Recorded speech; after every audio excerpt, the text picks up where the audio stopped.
The Lord be with you. A reading from the Holy Gospel according to Matthew. Glory to you, Lord. When Jesus heard of the death of John the Baptist, he withdrew in a boat to a deserted place by himself. The crowds heard of this and followed him on foot from their towns. When he disembarked and saw the vast crowd, his heart was moved with pity for them, and he cured their sick. When it was evening, his disciples approached him and said, "This is a deserted place, and it is already late. Dismiss the crowd so they can go to the villages and buy food for themselves." He said to them, "There's no need for them to go away. Give them some food yourselves." But they said to him, 5 loaves and 2 fish are all we have here." Then Jesus said, "Bring them here to me." And he ordered the crowds to sit down on the grass. Taking the 5 loaves and the 2 fish, and looking up to heaven, he said the blessing, broke the loaves, and gave them to the disciples, who in turn gave them to the crowds. They all ate and were satisfied, and they picked up the fragments left over, 12 wicker baskets full. Those who ate were about 5,000 men, not counting women and children. The Gospel of the Lord. Praise to you, Lord Jesus Christ.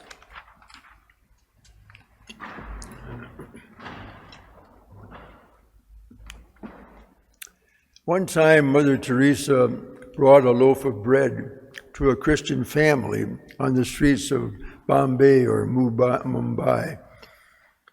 But as soon as she gave the loaf to the mother broke it in half and said, "I'm going to give half of this to the Muslim family nearby, because," she said, "they're hungry too."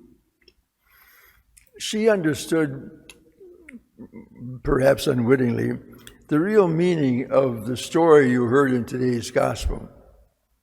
I'd like to point out 2 things about today's gospel, things that you might not have noticed or that we often interpret differently.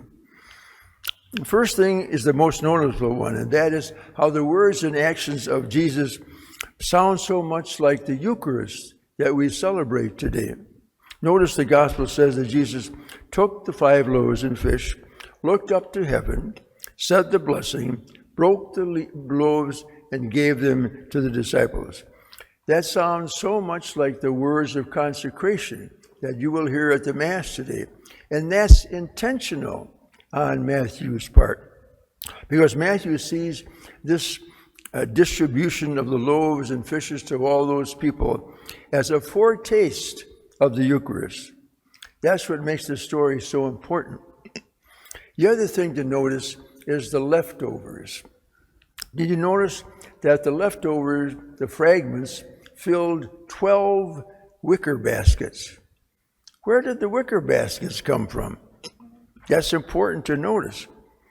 They came from the people and indicate that the people had already brought some food in their baskets, as they usually did when they went out to a deserted place to listen to some famous teacher or preacher.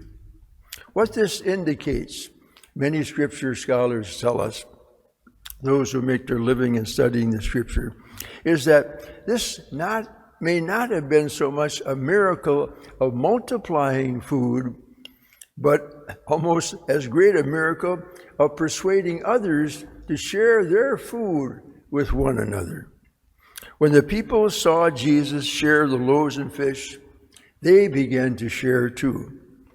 The wicker baskets indicate that there really was enough food for everybody if people shared that food with one another. And I think that's the real meaning for you and me this morning. The story points to the meaning of the Eucharist that we celebrate here, and that is that just as those people shared their food with each other, and just as Jesus shares himself with you and me in communion today, and becomes both our sacrifice and our meal, so we are urged in this Eucharist to share ourselves with one another, especially with those who do not have enough bread. This means not only sharing money, and sometimes that bread is the nickname used for money, but more importantly, it means to share ourselves, our love, our care, our time, our concern, our patience, our talents, whatever we have to give. That's the meaning that might be the most important for us today as our world faces so many needs in this time of the pandemic. Is there someone in our lives that could use our love today?